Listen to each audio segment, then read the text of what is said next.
আসসালামু আলাইকুম প্রিয় দর্শক, আশা করি আল্লাহর রহমতে সবাই সহি সালামতে ভালো আছেন। আমি আজকে বানাবো পটের ছোলা দিয়ে গরুর মাংস রান্না। গরুর মাংসের সাথে আলু দিলে বা বুটের ডাল, মুগ ডাল যে কোনো কিছু দিলে মজা লাগে। তাই আমি আজকে সহজভাবে পটের ছোলা দিয়ে রান্না করেছি। আপনারা এইভাবে সহজভাবে রান্না করে নিতে পারেন আর রুটি পরোটার সাথে গরম গরম পরিবেশন করতে পারেন। তাহলে চলুন রেসিপিটা দেখে নিই। এখানে একটা কড়াই নিয়ে নিলাম আর কড়াইতে আমি পরিমাণ মতো কিছুটা সরিষার তেল দিয়ে দিলাম। আপনারা যে কোনো তেল দিয়ে রান্নাটা সেরে নিতে পারেন। তেল গরম হওয়ার পরে দিয়ে দিলাম আদা চা চামচ আস্ত জিরা, আর দিয়ে দেবো 2টা তেজপাতা আমি একটু কেটে নিয়ে নিয়েছি, 2 টুকরো দারুচিনি, আর ছোটো 6টা এলাচ, আর 7-8টা দিয়ে দিলাম লবঙ্গ। এবার আমি মশলাগুলো একটু ভাজি করে নিব প্রায় আধা মিনিটের মতন, 25-30 সেকেন্ডের মধ্যে একটু ফ্রাই করে নিব, যাতে করে মশলা গ্রানটা একটু কড়া হয়। এবার একটু ফ্রাই করে নিলে মশলাটা গ্রানের একটু কড়া হয়, গ্রানটা বাইরে হয়। তারপর আমি দিয়ে দিলাম 2টা পেঁয়াজ, মিডিয়াম সাইজের 2টা পেঁয়াজ কুচি করে নিয়ে নিয়েছি। পেঁয়াজগুলো আমি একটু বাদামি কালার করে নিব। প্রথমে একটু 2 মিনিটের মতন পেঁয়াজটা আমি একটু হালকা বাদামি কালার করে নিয়ে নিলাম। তারপর আমি এতে দিয়ে দিলাম একটু লবণ, আমি 1 চামচের মতো লবণ দিয়ে দিলাম। লবণ দিলে পেঁয়াজ থেকে পানিটা ছেড়ে দেয় আর তাড়াতাড়ি পেঁয়াজটা নরম হয়ে লাল হয়ে যায়। আরও 2 মিনিট আমি ফ্রাই করে নিয়ে পেঁয়াজটা ভালো করে দেখুন আমি বাদামি কালার করে নিয়ে নিলাম। এবার আমি এতে দিয়ে দিলাম 1 টেবিল চামচ রসুন আর 1 টেবিল চামচ আদা বাটা। আদা রসুনগুলো আবার 15-20 সেকেন্ডের মতো একটু ফ্রাই করে নিব, যাতে করে আদা রসুনের কাঁচা গন্ধটা দূর হয়।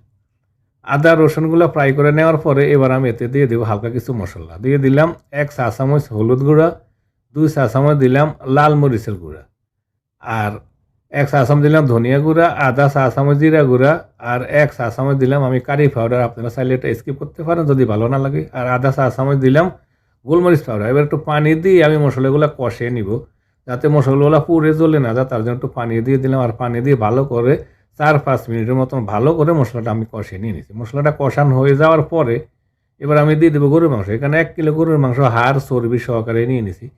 আর মাংসগুলো আমি একটু ধুয়ে ভালো করে পানিটা ঝরিয়ে নিয়েছি। এবার আমি মাংস দিয়ে দিব।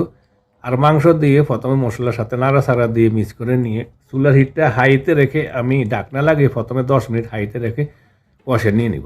প্রিয় দর্শক, আশা করি রেসিপিটা আপনাদের পছন্দ হবে। যদি রেসিপিটা পছন্দ হয় প্লিজ একটা লাইক এবং একটা কমেন্ট করবেন। আর প্লিজ আমার চ্যানেলটা সাবস্ক্রাইব করে আমার সাথে থাকার জন্য অনুরোধ করবো। প্লিজ 10 মিনিট পর চলে আসলাম, এর মাঝে কিন্তু অফ ক্যামেরা আমি আরও 2বার নাড়া দিয়ে দিছি। এবার আমি আবার একটু নাড়া দিয়ে দিব। নাড়া দিয়ে ঢাকনা লাগিয়ে আরও 6-7 মিনিট আমি এবার চুলার হিটটা মিডিয়ামে রেখে মিডিয়াম হিটে আরও 6-7 মিনিট কষিয়ে নিব। প্রথমে হাই হিটে রাখছিলাম, পরে মিডিয়াম হিটে রেখে আরও 6-7 মিনিট কষিয়ে নিয়ে নিলাম। মাংস থেকে দেখুন তেলটা কিন্তু ছেড়ে দিয়ে দিছি, ভালো করে কষিয়ে নিয়ে নিছি।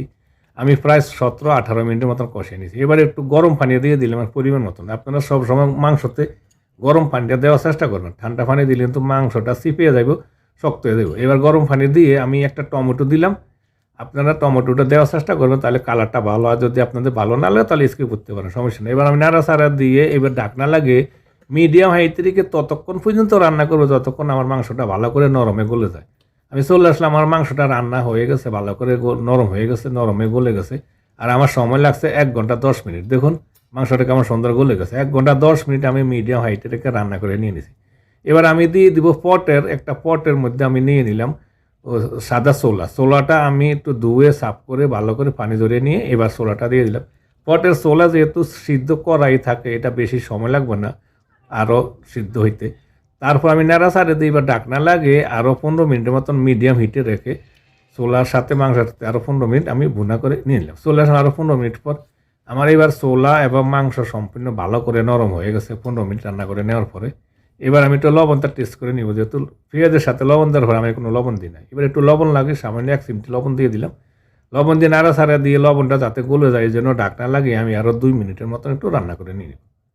চলে আসলাম 2 মিনিট পর, হয়ে গেছে আমার সহজ গরুর মাংস রান্না। পটের ছোলা দিয়ে গরুর মাংসটা রান্না করে নিয়ে নিলাম। আপনারা এইভাবে রান্না করে রুটি পরোটা অথবা গরম গরম ভাতের সাথে এই মজা করে এই গরুর মাংস এইভাবে রান্না করে পরিবেশন করতে পারেন। আশা করি রেসিপিটা আপনাদের পছন্দ হবে। যদি পছন্দ হয় প্লিজ লাইক কমেন্ট শেয়ার করবেন আর আমার চ্যানেলে সাবস্ক্রাইব করবেন। সবাই ভালো থাকুন, সুস্থ থাকুন, আল্লাহ হাফিজ।